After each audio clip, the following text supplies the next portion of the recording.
Hey everyone, this is Agamemnon here from SE2 Mistakes. I'm bringing you episode 3 of Agamemnon Ladders. We're going to go ahead and hit play. I don't know why there's no music. Let's take a look at our sound settings real quick. Sorry guys, just hang in there. Music's enabled. Okay. Maybe we'll get it sometime soon. Alright. Oh, there's a little bit of it. Okay, so again, like I said, this is episode 3. I'm going to put it on my player camera, actually. And I know this is actually a replay, this is not me playing live, but I did a live recording of me playing and the sound levels were just really crappy, so I'm hoping this is going to be a lot better. So we're going to watch this entire game from my perspective.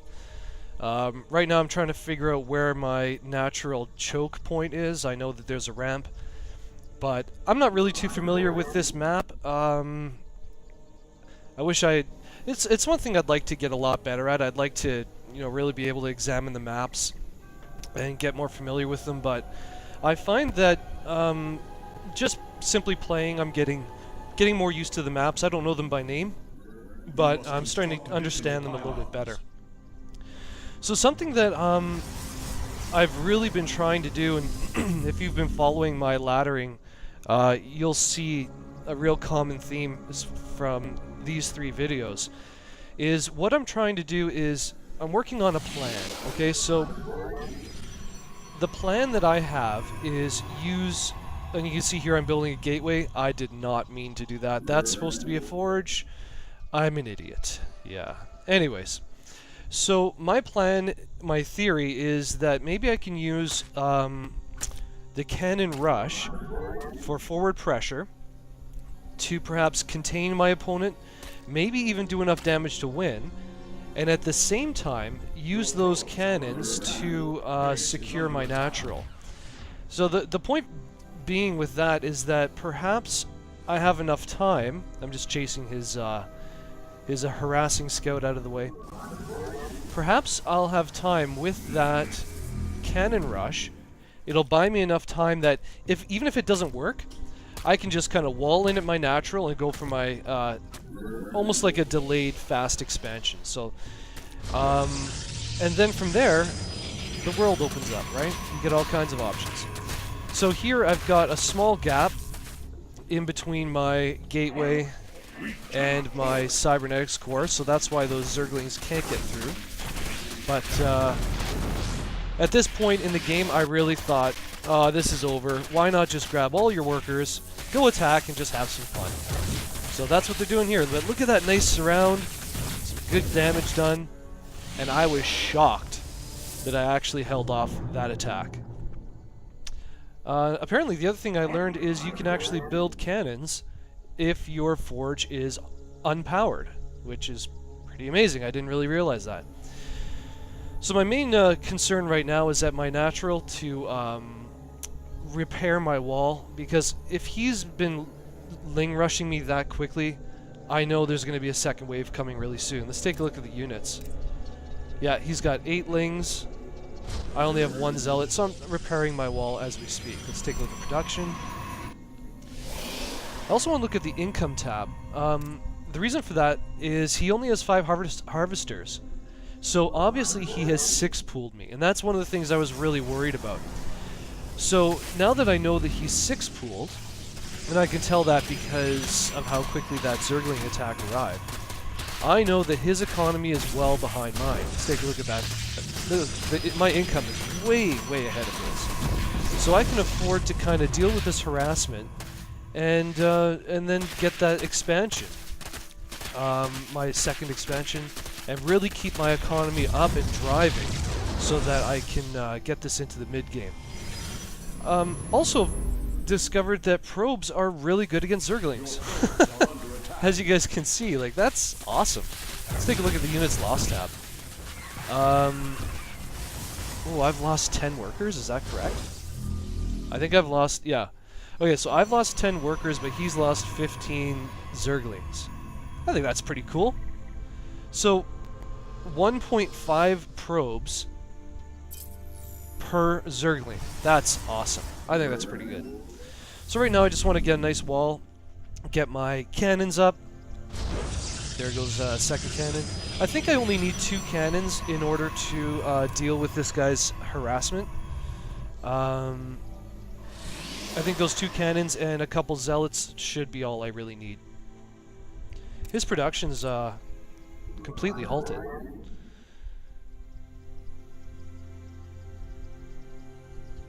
Trying to think what else is going on here. Okay, so now actually I'm just going to follow this guy right here. Now what I'm doing with this is I figured that I'm going to try and put some forward cannon pressure on him. I wasn't able to do it at the beginning, but why give up, right? You know, there's a lot of talk about people using cannon rushes or forward cannons, and there's a lot of people that and I understand it. And if you watch some of our cannon rushing videos in our regular segments, I completely understand the frustration that people have with it. But I view cannons as another tool in your toolbox. You know, Blizzard's produced this really excellent game, and they've given us all these excellent units. And one of the tools that they've given Protoss is the cannon. And I really think that we do ourselves a disservice by simply discarding one of the tools that we have, simply because it's unpopular, right? As I like to say, I'm not here to make my opponent's game comfortable. I'm here to win. So I got my probe here, putting down a couple cannons at the front. And also this is a really safe play, I think, because I know that he's gone for that Ling rush. Oh, I think I'm going to lose that probe for sure. Shouldn't have run into the corner. Anyways, hopefully my cannons here are going to do a little bit of damage. Yes, look at that. It's great having cannons on the bottom. It's surprisingly helpful. So I'm sending down another worker to see if I can keep that pressure up. And right now and see how he's stuck here? I just want to show you guys this. So this probe is stuck. He can't get by. There's a little trick I want to tell you guys about how to get a probe out of a situation like this. I'm going to just see if how long it takes me to figure it out. Because I have that zealot on stop. He's there to block any zergling pressure. And my base is getting attacked by the zerglings. I think it actually holds for a while. Yeah, I think it does. When am I going to get rid of this? He's got to get by. There you go. Okay. So I just want to show you how he squeezed by where that zealot was. The way you do it is your worker can always go through other units if you click on a mineral patch. Alright, so click on the mineral patch, it'll go right through. Now I need vision above ground in order to get this queen. I've expanded. He's still on one base, I know that. And this is kind of what makes me feel really proud about this kind of an opening, is that I feel like it's not cheesy, and that I can really, continue expanding and get that nice macro game going, and maintain pressure. Which I mean, what else would you want to do, right? I mean, there's no point in making it too easy for your opponent. Now, I think here I have some really good success microing my probe. He's running around, staying alive, being all cool, dropping down cannons. Awesome. You know, for some reason, whenever I say the word cannon, I always think of Nick Cannon, you know, married to Mariah Carey. And it makes this cannon rush feel really not as cool as it could be, because I don't really think Nick Cannon's all that cool, I guess. I don't know. Anyways, hopefully my my sound quality, my voice is a bit louder, guys. I recently got myself a new headset, and so we're testing that out. And I think it's pretty good so far. The other thing I really love about doing this forward kind of cannon pressure is the supply you get. Like, look at that, I've got 60 supply. So the other thing I found it really, really works well with is massive amounts of gateways. So I've got all these pylons being built, and I don't have to put it into units just yet. I can just build buildings, you know, cannons, right? I think I'm going to scare off the queen, and there she runs. Yeah. So because I'm not building units, I can just keep building those cannons. It doesn't cut into my supply. And at some point I'm able to build, and you'll see I will be doing it, I will be doing that relatively soon, I think. I'm going to drop down like 8, I think it's like 8 or 9 gateways, just to give myself that ability to create an army like just instantaneously. So that's kind of why I really like this style of play.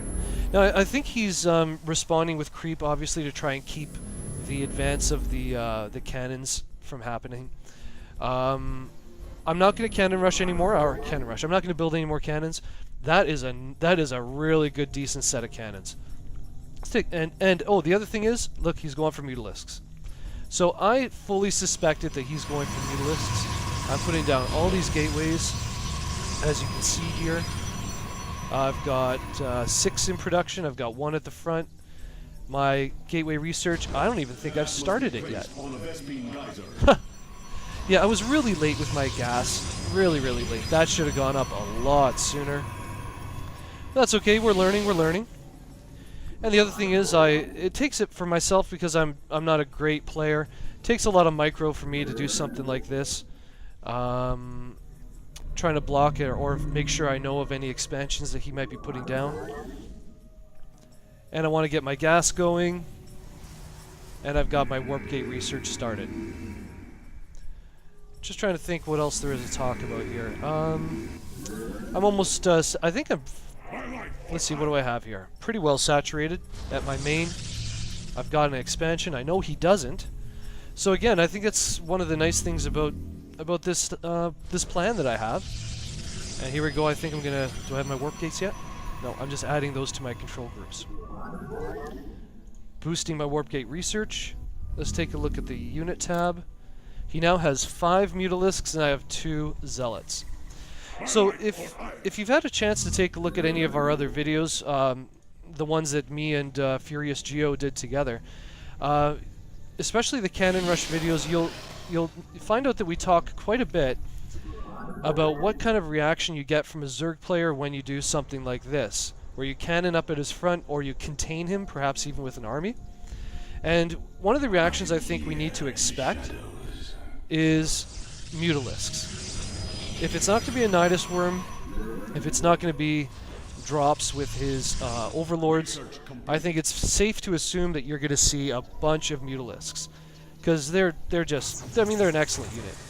So what I'm doing then is I'm going right for stalkers. I want to make sure I can counter those. I haven't seen any yet, but it's safe to assume, I think, that they'll arrive. So once again, another common theme that I'm really enjoying is lots and lots of gateways, and then just letting my money run up and dropping right into massive units. So he attacked my 3rd, but that's okay. I hadn't even finished building it, so I just did a cancel on there. And I think now I am warping in. Let's take a look at my production tab. I warped in a bunch more stalkers, and I'm going to meet his army. Let's take a look at my camera. So these stalkers, I think, should not have a problem handling the mutilisks. Not really sure how they do. Let's take a look. And I think I kind of made, yeah. So I made a very strange decision here. I decided actually to go for an attack on his base. So I know he's got these mutilisks, but I figured that's probably all he has. And I might be able to warp in to keep my defense up here. And I can warp in from my forward pylons. How brilliant is that? Again, that's another nice feature of having a pylon and a couple cannons at the front, is you get to do this nice kind of warp-in action. Gives you the option of doing a base trade, which is what I'm doing right now. And I know he's attacking with the mutilisks, but quite frankly, there's no way that they're going to be able to finish this off in time, because I can warp in at my base. And I've got a nice big army. Let's take a look at the army size. 44 to 23, no problem. This is going to be in the bag for sure. Let's take a look at those mutilisks. Yep, they're doing some damage, but see how slow they are. They don't really go through buildings that fast. Whereas a great ground army chews through it. Beautiful. And the other thing, I felt really safe with doing this kind of a base trade because I'm on 2 bases and he's on 1. And I know that I can just, you know, rebuild and put down cannons if I need to. So I just went ahead and killed him. I think that's going to be game. Yeah, he's gone. Okay, guys, so hopefully you enjoyed episode 3 of Agamemnon Ladders. Sorry I couldn't do it live, but I hope you enjoyed the replay. And I guess that's about it. Have a good one, guys, and check out our other videos. Like and subscribe. See ya.